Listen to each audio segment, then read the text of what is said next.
outdoor life, you know I like a little bit of walking. So you know today's show is definitely something that I'm quite excited about, because I am joined by no other than Akke Rahman. Now, if you don't know the name, you will definitely know who this gentleman is. He is a mountaineer and the first ever British Muslim to climb Mount Everest. We are today going to be discussing his mission to climb not one, not two, but 14 peaks globally. Okay, globally, soaring to a staggering height of 115,962 meters. Gosh, that's just exhausted me reading that. And this is to raise money for UKIM's humanitarian projects. Now, it is an absolute pleasure to have him in the studio today, because this is actually a world exclusive challenge. This is a summit to 14 of the highest mountain peaks in the world. And the whole purpose, the whole premises of this is for humanitarian and charitable causes. And it's with UK Islamic Mission, which is one of the oldest nationwide humanitarian organizations in the UK. And I'm going to have a representative of the charity joining us today as well. Without further ado, I think it's time to welcome this extraordinary brother into the studio. Assalamu alaikum. Welcome, salam. Thank you very much for having me. You are very, very welcome, brother Akke Rahman. It's an absolute pleasure. So tell me, how are you this morning? Alhamdulillah, I'm feeling good. We were in Luton last night. Okay. All day, in fact. We attended a community event organized by UKIM, and then we just went to a hotel and just rested and chilled. So feeling fresh, alhamdulillah. I like that. You're feeling fresh. It's all about feeling fresh. But my goodness, you're definitely going to bring some energy into this room today, because I was just having a conversation with the team this morning about a group that has just arrived to K2 base camp. Okay. And it's a group of hikers that I hike with. So that's why I'm really excited to speak to you, because I'm going to get some great tips from you today. Hope but so. 14 peaks, I mean, wow. Where did this challenge, this interest in hiking or mountaineering all begin? I would say it probably began a few years ago. I was working and I was wilting away at my desk, and I felt like I needed to do something, not just for me, but just to inspire my children. So I used to be an athletic guy when I was a young child. 100 meters, I used to run in 11.5 seconds. I was triple jump champion of Greater Manchester. Fantastic. At the age of 14. Wow.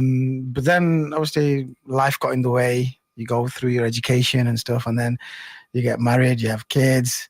But then I just wanted to do something to inspire my children. And that's where it really began. And that's the root of it, to be honest with you. Just leaving a legacy for your children. Leaving a legacy for my children and inspiring them. But then when I was going to these challenges, there were really big challenges. I mean, the first ever mountain I climbed was probably Snowdon. Well, in fact, I lied. That was in 2019. The first ever mountain I climbed was in 2013, and that was Jabal An-Nur in Makkah. Wow. That's actually the first mountain. I don't know if you know this, Siraj, by him, but it was the first mountain I ever climbed.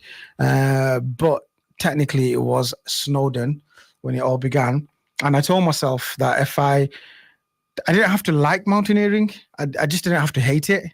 And I'm going to go on this trek. And if I don't hate it at all, I did some research on YouTube and stuff, and I found out that Elbrus was the highest mountain in Europe.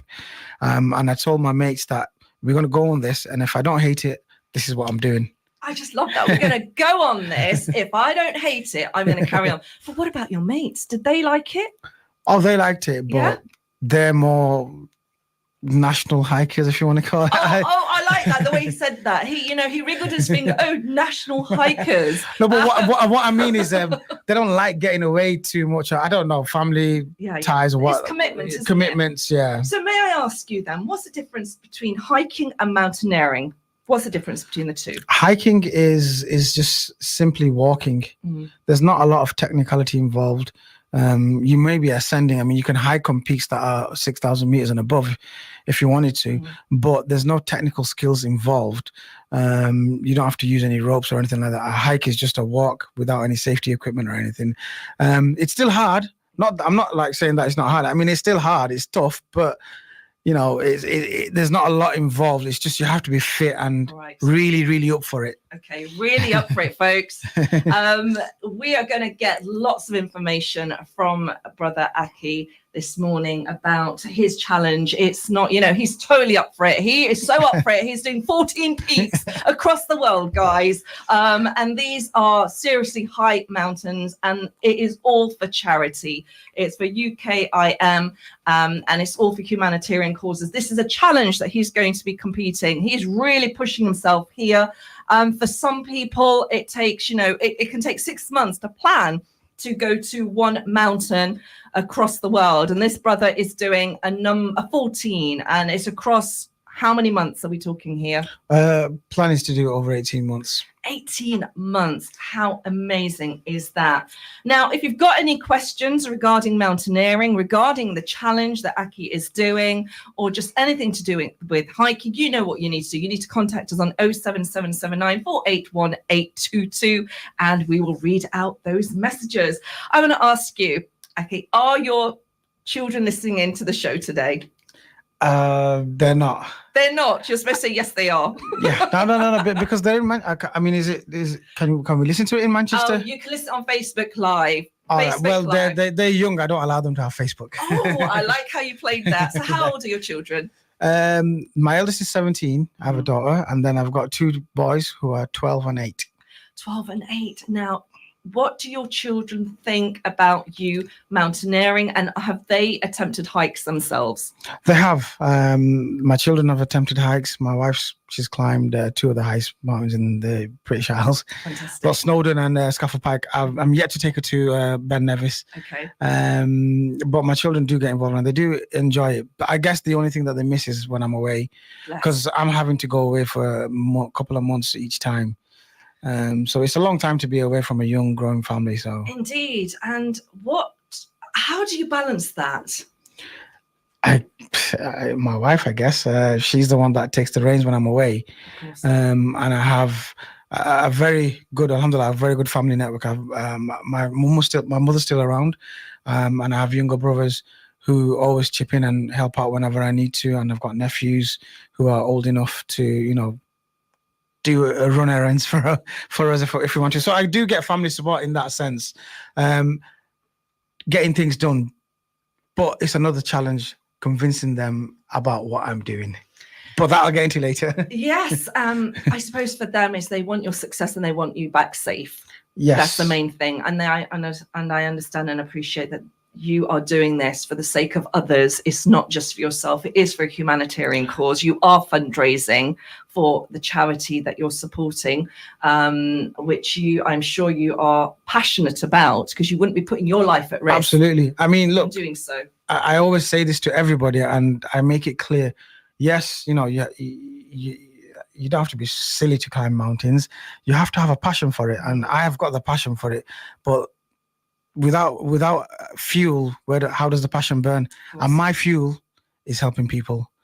So, you know, I've climbed Mount Everest as the first British Muslim. I raised £250,000 for the cause that I was doing it for. I did Kanchenjunga the following year, and we managed to raise 209. Amazing. So alhamdulillah, and all that goes to the causes that we say that it's going to. And you know, it just feels amazing to be able to help people with your passion. And no matter how many mountains I climb, ultimately I'll be doing it for a cause, and I'll be helping people. And that's such a beautiful reason to do so. I mean, you are putting your life at risk for the sake of others. May you be rewarded for that. May you receive the barakah for that. And may your family receive the barakah for that as well, because, you know, they're allowing you to do that, especially your wife. Got to give a shout out to the Mrs. Rahman. You know what? It's the women that are always holding the reins, but also being your biggest supporter as well. Yes. Mashallah. Folks, I am joined by no other than Akke Rahman in the studio this morning. He is the first ever British Muslim to do Mount Everest. How amazing is that? And he's in the studio live with me this morning talking about the 14 Peaks Challenge, which is going to be doing over 18 months to raise money for UKIM, which is a brilliant charity actually set up in the 1960s. Did you know, folks? I wasn't aware of that. It's a long-standing charity with supporting humanitarian causes across the world. And right now I'm joined by an ambassador for the charity who is doing extraordinary, is doing this life risk, is putting his life at risk really on mountains. Now, you might hear I'm sounding a little bit excited about this. The reason being is I've done a few inland mountains myself. Okay. So I've done Snowdon, Watkin and Lambara's Path. I've done Ben Nevis. I've done Scaffold Pike. I've done Brecon Beacons. I've done Tubcal as well. So yeah, so that's why I'm really intrigued to hear your journey. So which is amazing. And what I'm finding, there is a growing Muslim community now who are doing inland hiking and also international as well. What was it like when you first began? Did you see other Muslims as passionate as you are, or into no. When I first started, there wasn't anyone. I didn't know of anyone that was as passionate as me. I still don't know anyone as passionate as me. So but I have seen an influx of Asian Muslim climbers doing a lot of national treks. And we love it. I mean, we have everything in common. Whenever you go on one of these hikes and you meet people, you just have a connection there, and you just click straight away. Your values are the same. So no, to answer your question, when I first started, I didn't know of anyone. To this day, I don't know of anyone that's doing anything to the level that I'm doing. Not to your level. Yeah, but I would love to have someone, because Fantastic. I need like company. I need company. I want to inspire someone to come on these big hikes and treks with me, and then at least I've got some company and someone to because it's quite difficult when you're on the mountains. It's lonely. It can get lonely. But I've got forged really good bonds with the brothers in Nepal. Okay. They're all Nepalis and stuff. But if I had someone, how do I say this? If I had someone who was Muslim, maybe we could help each other when we're doing our salar and stuff, on the mountain. Same sort of background kind of. Of course, inshallah. If you're listening, folks, which you should be, you're listening across Luton, surrounding areas, Peterborough on Salam Radio and Sheffield's Link FM. Brother Akke needs a comrade, a companion. I need a companion, yeah. Companion. We need to get somebody trained up to go along with him. So if you're free across the 18 months and fancy doing 14 peaks, then you know what? Get in touch with us. But how does I'll carry them on my back. in your rucksack or your pocket. What type of training do you need, really? Let's be honest. It's not an easy thing. First things first, you need the mentality, the mental strength. And the training has to be 100%. Someone asked me a couple of years ago, what kind of training do you need to do? After I came back from Everest, in fact. And I just said to him, look, 40% physical training, 60% mental. You have to have that mentality. But that doesn't go to say that the 40% that's remaining for physical training, it has to be like 110, 20%, because when I'm out, I just go completely out. At the moment, I'm not in to the full vibe of training because I've just come back from an expedition. Where did you come back from? I climbed Everest and Lhotse for the second time.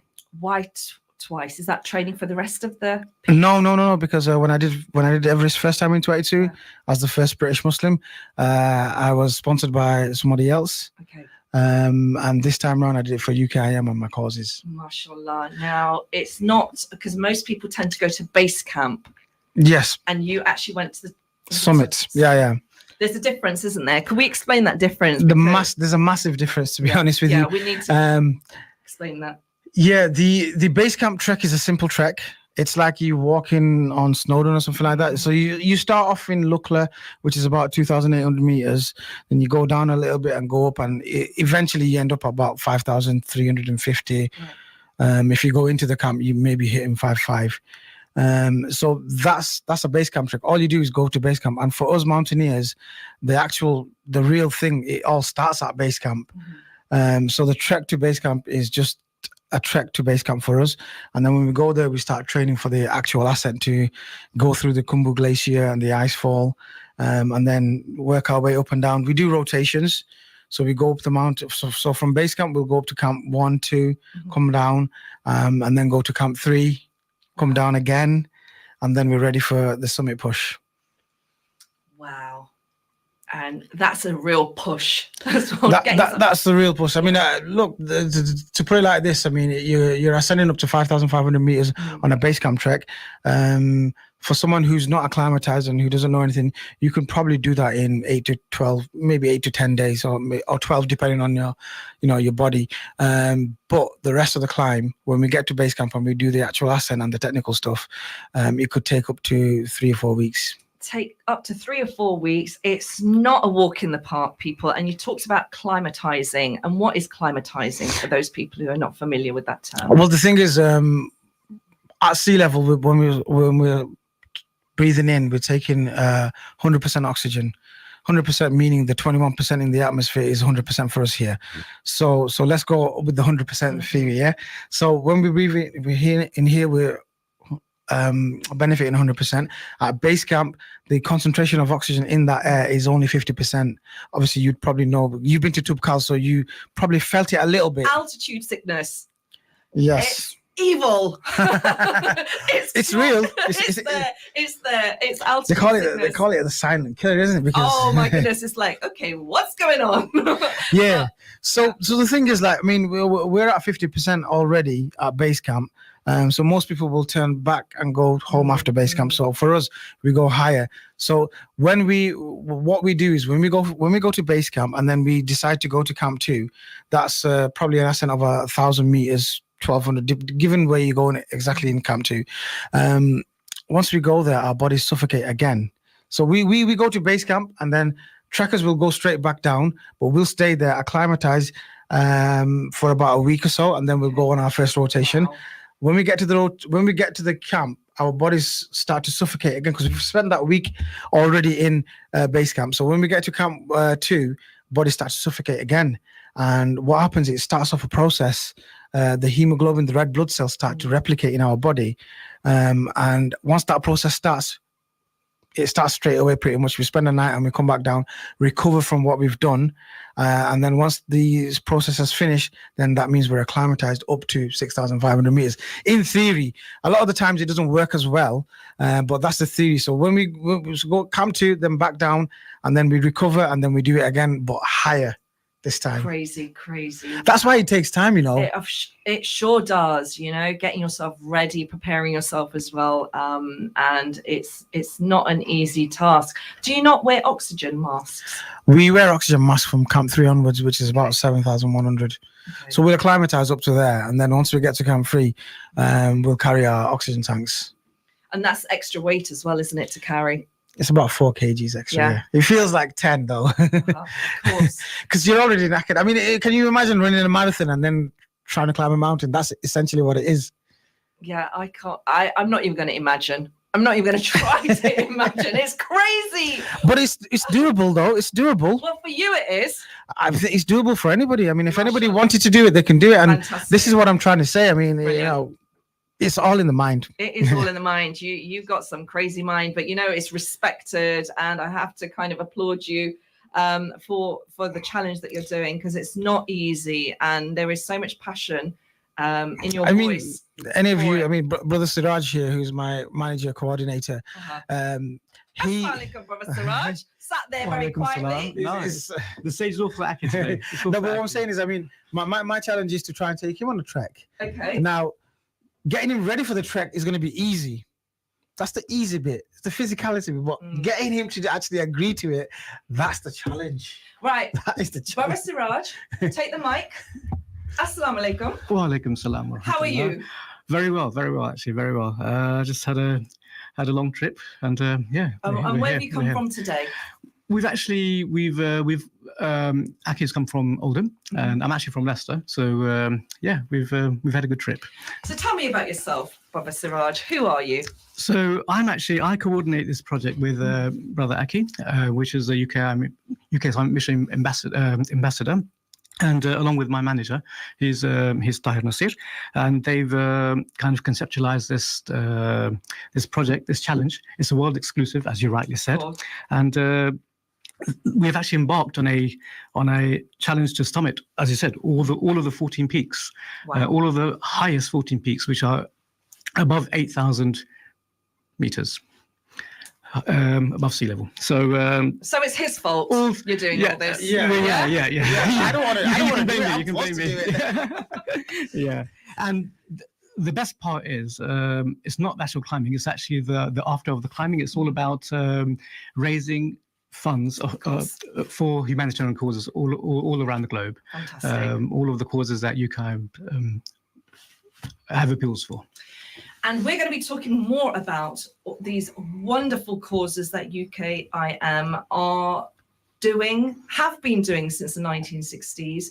And it is 2024, and somebody who's paving this challenge, moving forward with it and really making more of a difference is Akke Rahman. And we're going to be joining Akke straight after the break, where we're going to be speaking to him more about this phenomenal challenge he's doing. It's 14 peaks across 18 months. It is a world exclusive. We are delighted to be sharing this conversation with Akke before he sets off, inshallah. So join me straight after the break, when we're going to have more conversations on the Urban Kube about mountaineering and this 14 peak challenge. Assalamu alaikum.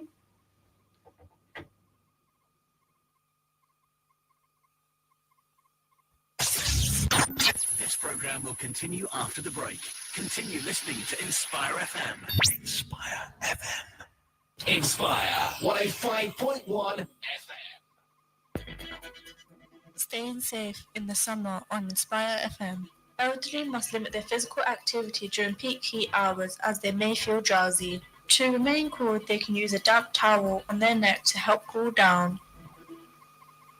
A large and elegant wedding and events venue in the heart of Luton, catering for up to 1,200 guests, with a 5-star food hygiene rating, plenty of parking, bridal suite, family rooms and prayer facilities. Crescent Hall's the perfect venue for your wedding, events, parties and conferences. We have some great offers for summer. Contact us to find out more. Call 01582 723386. Email bookings@crescenthall.co.uk or search for us online and social media. Crescent Hall, Luton. Conditions apply.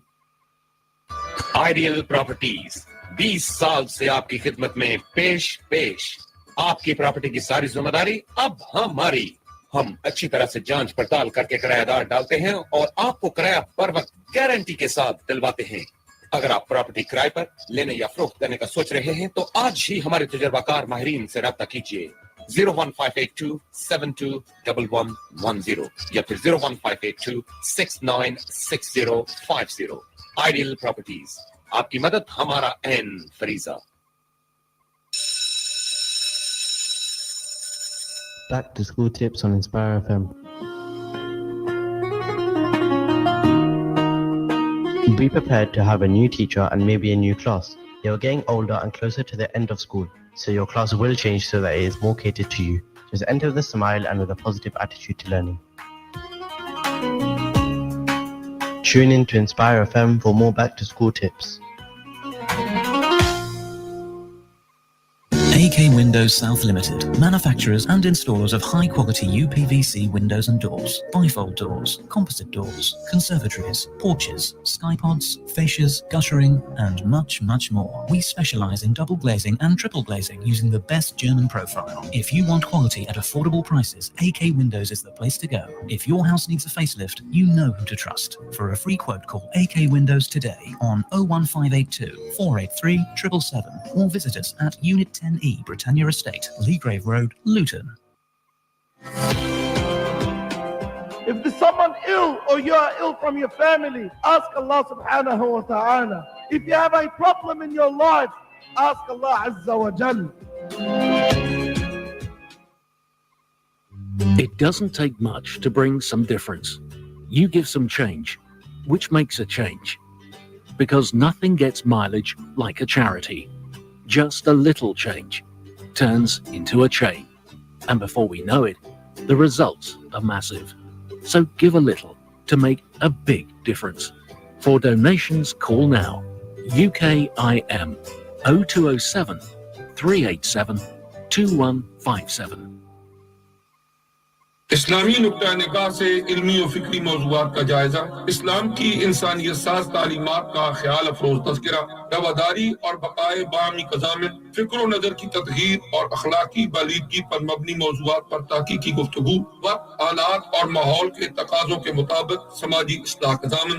सुनते रहिए और सवालात पूछिए inspire FM पर programme सदाए तकदीर हर बुध दिन 11 बजे professor Masood Akhtar Hazari के साथ। From the studios of Inspire FM, the time is now 10:30. Catch a creative vibe on the Urban Kube with Sister Shemiza. Good morning and assalamu alaikum. It is 10:30. You're listening to the Urban Kube with me, Shemiza, taking it all the way up to 11 o'clock on the second part of the Urban Kube. We are going out to the wonderful people, Luton surrounding areas, Peterborough, Salam Radio and Sheffield's Link FM. You can catch the conversation live and direct on Facebook Live, the Inspire FM Facebook Live page, where you get to see our wonderful guests in the studio. Now, the show you're listening to is the Urban Kube. It's a show that celebrates creativity and lifestyle with Muslim trailblazers who are local, national and international. On today's show, I am joined by a remarkable brother who is definitely making treks, not just across the UK, but across the world as well. Actually going up 14 peaks, 14 mountains. It is a challenge and a half. He is the first ever British Muslim to ever reach Everest, and not base camp, actually summit Everest, which is remarkable. And I'm really, really delighted to have him in the studio this morning to inspire us on a bank holiday Monday. Now, I did ask earlier on the show, if there was something new you'd like to do, what would it be? Maybe it might be hiking or mountaineering. Well, if you needed any more inspiration around it, then Akke Rahman is the person that can motivate you to do so. He has, mashallah, broken, amazing records for British Muslims by being the first British Muslim to summit the Everest. Now, what he's doing, he's going to be doing another remarkable challenge, and it's all for UKIM. He is the ambassador for the charity, and what he is doing, he is going to be going up 14 peaks across the world for 18 months. And this is all for the sake of charity. It's all for humanitarian causes. And it's an absolute pleasure to have him in the studio this morning with us to share this world exclusive. He's had a journey and a half traveling from Manchester. He was here in Luton yesterday, and he's obviously gracing our studio this morning, looking really quite relaxed and chilled. This is the great thing. It's like you're so mellow. You're kind of like, yeah, I'm taking it all in my stride. I'm glad you say that because inside I'm, really nervous, and this is my first radio interview. And really? Not really. Are you sure? No. I'm only joking. You're only joking. You have had quite a lot of media take interest in your journey, mashallah. Which you are a role model for British Muslims and Muslims around the world as well. And on that note, we do have a question from our listener this morning, and they are assalamu alaikum to our wonderful listener that's actually messaged us, and they have said, amazing to see Muslims pushing the boundaries mentally and physically. We need more positive role models for the younger generation. For someone who hasn't done the main peaks in the UK, what international ones would you recommend for a beginner? International treks for a beginner depends on how there's loads of treks that you can take in Nepal. Those are walking treks, the Annapurna Circuit trek, the Everest Base Camp trek. Any base camp in Nepal, there's 7 mountains. You can do any of those. Those are really simple. Right. They do get quite high. The altitude is, some of them are like 5,500, like Everest Base Camp. Annapurna, I think, is a little bit higher. But those are really easy walks. You just have to be fit and mentally up for it. So yeah, Tubkal, you've done Tubkal. Yes. It's a trek. It's not technical. You just walk up, but the altitude sometimes gets to you. But that's only 4,160 something, isn't it? So that's an international trek that you can do. You can always go to Mont Blanc. And there's the trails, the Trail du Mont Blanc, where the people do the marathon. Yeah, that's in Europe. That's in Europe. You can walk on that. Is it a little bit expensive? Chamonix is expensive. Indeed. Tubkal is in Morocco. It is the Atlas Mountains, and it's one of the highest peaks in North Africa, which was glorious, absolutely glorious. And that trek itself, I think it was like one day, but the whole experience was around 4 days, which was amazing. And it really does open your eyes to the possibilities. And that's what this is. It opens your eyes to the possibilities and also enables you to kind of like push yourself to do things that you may never have imagined that you could ever conceive. The thing is, when you do stuff like this, it opens up your mind and not only is it mentally stimulating, it's physically really good for you. I mean, like I was saying before, I used to run 100 meters in 11 and a half seconds. I was Greater Manchester triple jump champ at the age of 14. But now, I'm not going to tell you my age, but I feel fitter than I did back then. So, Mashallah.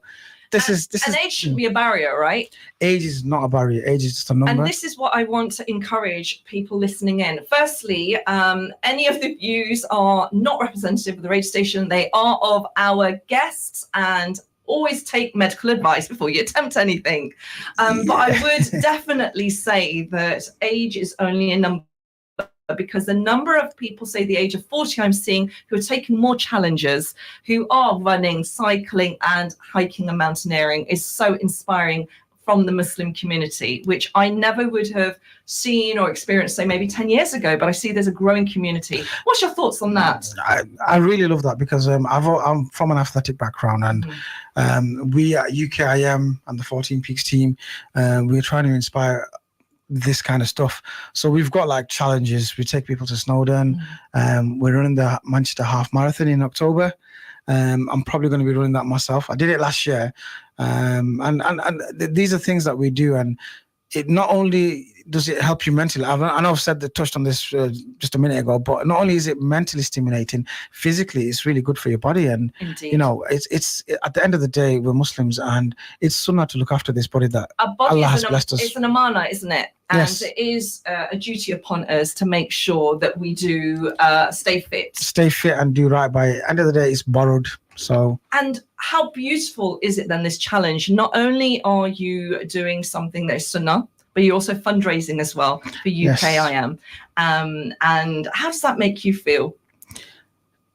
It's making me feel the way I wanted it to make me feel, to be honest with you, because when I did it before UKIM and now that I'm doing it for UKIM, I see the relief side of things as well. The last 2 years I was sponsored by Channel S, and they gave it to 26 different charities, and it was hard to trace the money. But with UKIM, I can see exactly where it's going, and I know that the money is going to it's going to good use wherever it goes.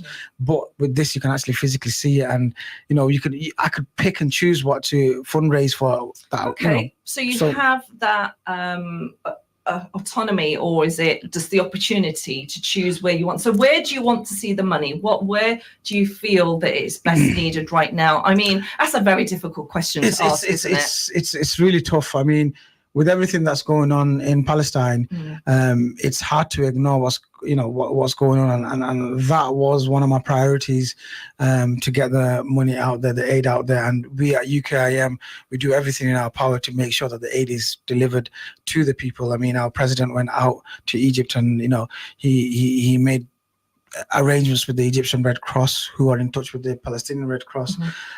So that's that's the best thing about UKIM. We do everything when we know we can get it done, and yeah.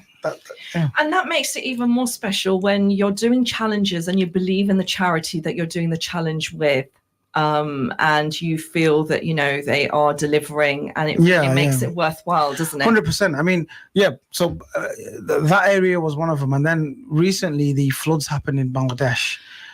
So unfortunate. So many people have lost their homes and lost their lives, and it's really unfortunate. It's tragic, and for me at the moment, I think, with everything that's going on in Palestine, we can't ignore the rest of the world. Of course. So Bangladesh, Pakistan, Afghanistan, bits of the Middle East, we want to help as much as possible. And that's what I want to devote myself to. Not only that, just one more thing before you, whatever you're going to say. We're neglecting a lot of people in the UK. A lot of people in the UK need our help.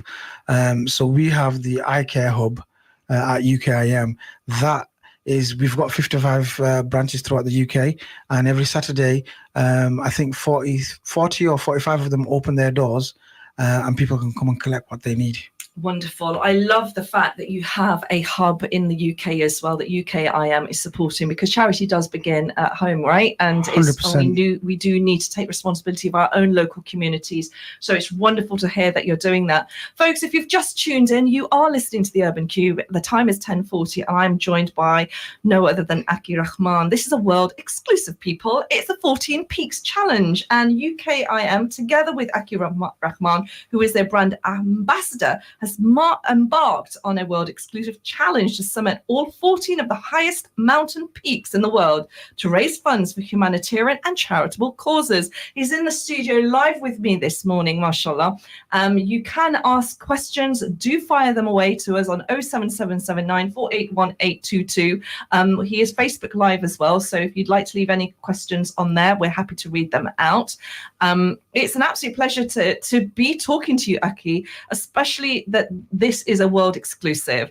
It is the first time I've ever come across anybody doing that. I mean, just going to base camp, say, for example, Kilimanjaro, or going to K2 and Mont Blanc, that just seems like, wow, a wonderful and exciting challenge, right? But they're individually done, one at a time, but this is all together across 18 months. Altogether.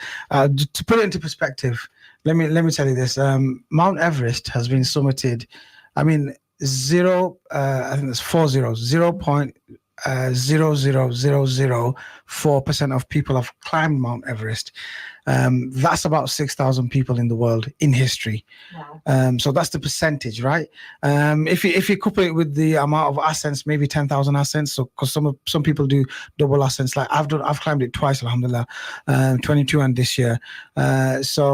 Double ascents. So that's about 10,000 ascents of Mount Everest with 6,000 different people. Mm-hmm. What I'm proposing with the 14 peaks, only 53 people in history have done this. And that's the question I was going to ask you. Has anybody ever done this before? Only 53 people. Only 53 people in the world, folks. Ever. So you are definitely making history here. Inshallah, but I hope it's for the right reason, and I need people to support my causes. And it's the first Muslim from Britain that will be doing this. Yeah, of course. I think I'm going to be the only one from Britain. Mm-hmm. Wow. Doing the 14 peaks. I'd have to double check it, but last time I checked it wasn't. But Nimsdai, a Nepali guy who's done the Beyond Impossible. I read about him. Yeah, I thought he wasn't, but he's down as British at the moment. So okay. Yeah, I don't know. We'll have to double check. Well, you're British Bangladeshi, right? Let's British give you that.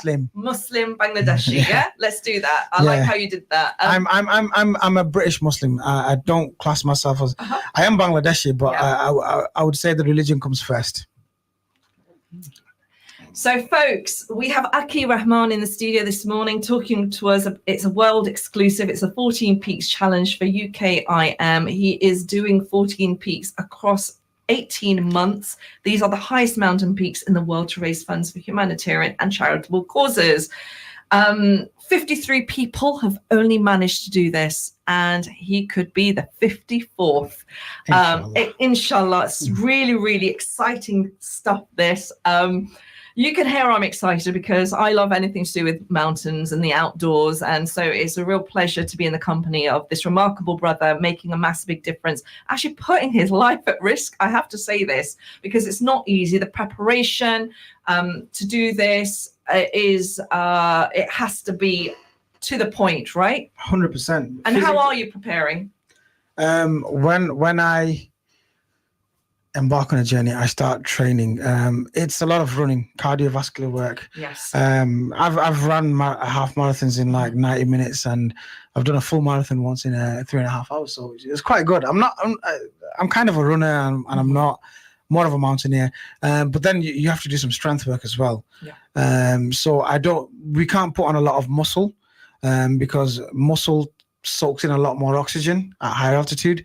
So it's better to not have a lot of weight, and not be too muscular. You have to be strong, but not muscular, because we're going to environments where there's hardly any oxygen. I mean, on the summit of some of these mountains, in the death zone, they call it the death zone, above 8,000 meters, because your body uses more oxygen than it reproduces. So that's why you need supplemental oxygen.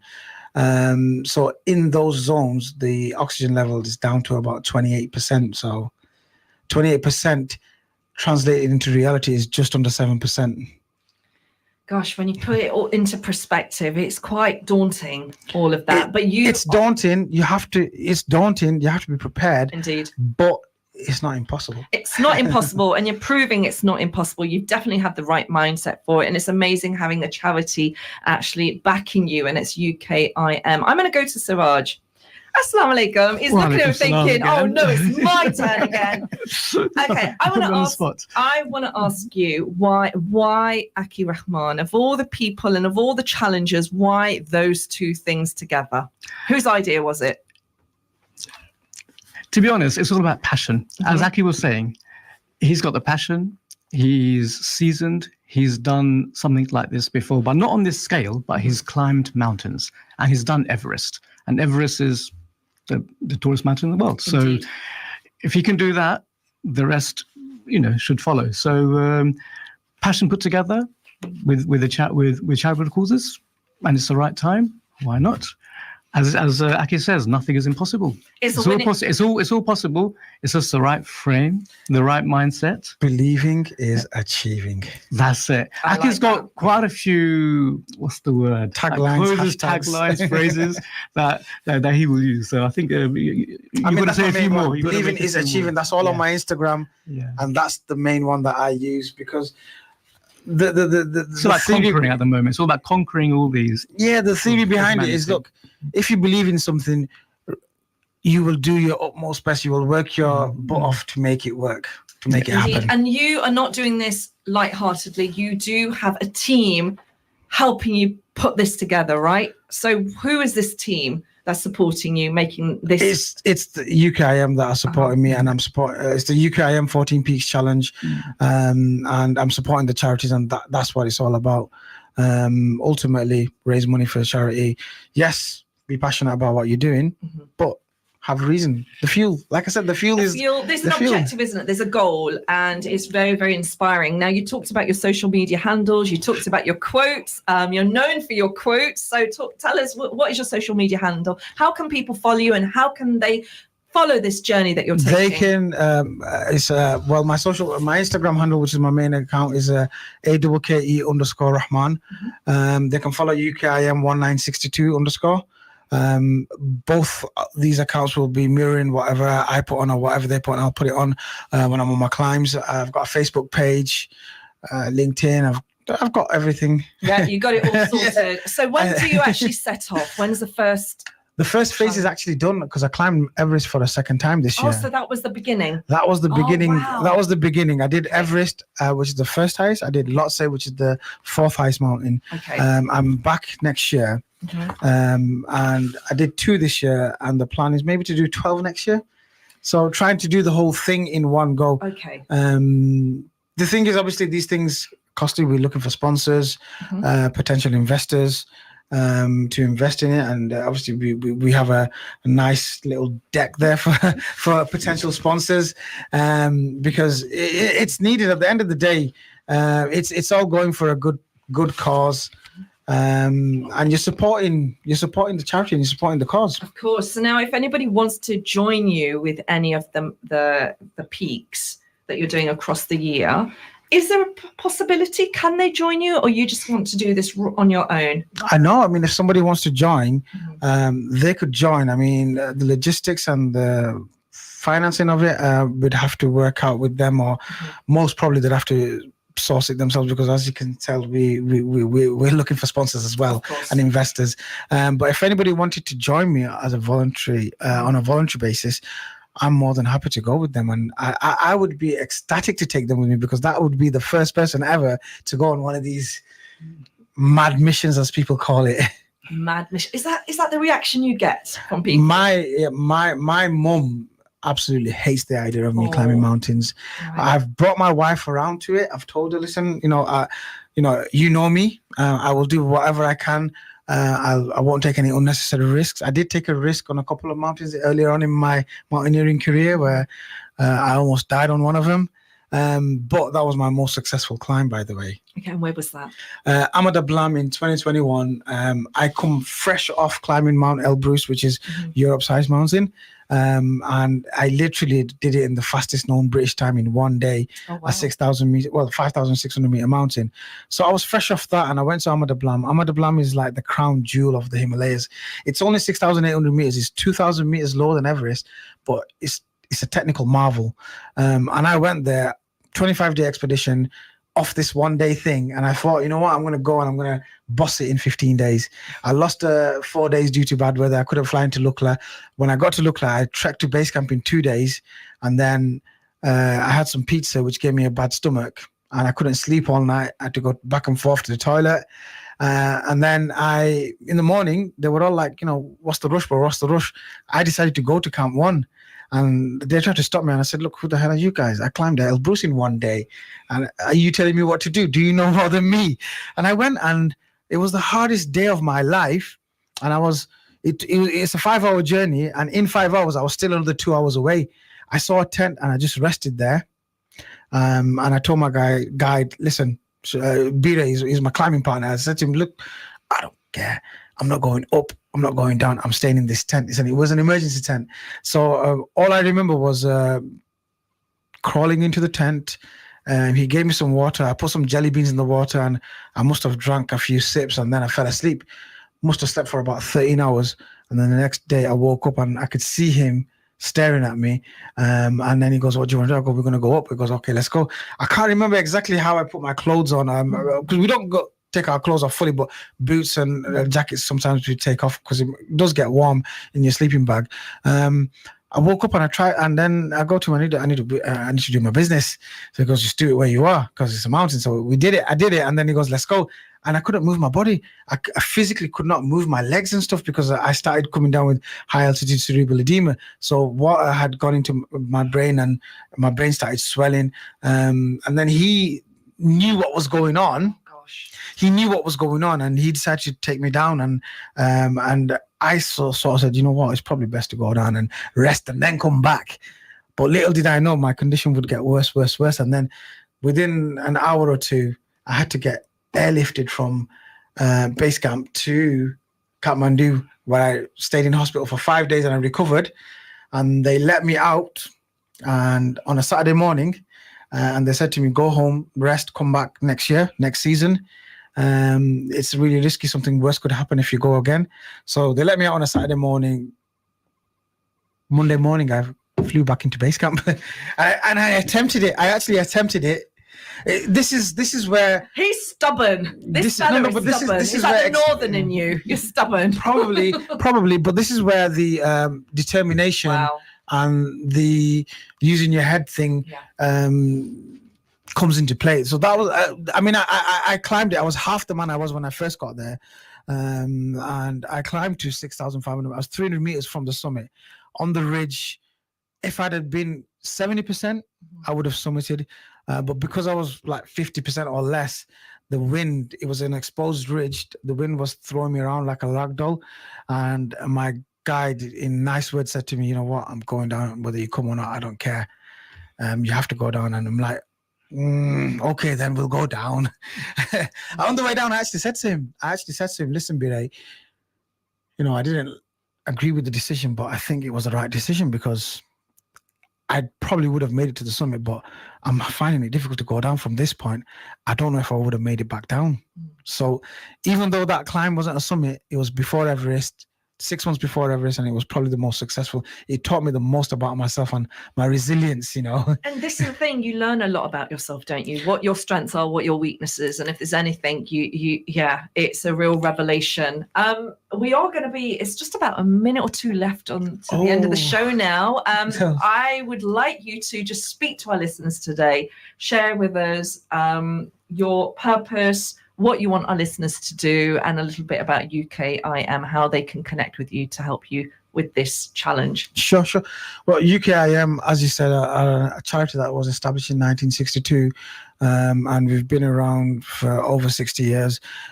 We deliver aid in many, many countries, over 20 countries in the world, and I need your support, whether it's through a donation, whether it's coming on as a volunteer and helping out. We'll be touring the 14 peaks through many different towns and cities, and we'd like you to attend, maybe help out if you can. And donation, we need donations because the people need help, and the best way to help them is by donating. And that's what. And you could connect with me through my Instagram, through UKIM's social media. Like I said before, Instagram is Akke_Rahman, and if you go there, all my other links are there for social media. And ultimately, look, I'm asking for donations. I'm asking for help. I'm asking for volunteers. If that you can't do, the least you can do is raise your hands and make a dua for me. That's all I'm asking. Indeed. It's a lot, but it's all I'm asking. And may those duas and reach you. Keep me in your duas, so I stay safe and come back to my family, and you guys and everyone. And that's the main thing, really, and make it a success. Inshallah. It's been an absolute pleasure, Akke, having you join us today. Also, brother Siraj, thank you so much. Good luck with the 14 Peaks Challenge. It is a world exclusive we've had this morning, and may it be a success. We are now, it's the end of the show, folks. Inshallah, catch me same time next week. Bye. Coming up next, Awaz-e-Haq with Hafiz Ijaz.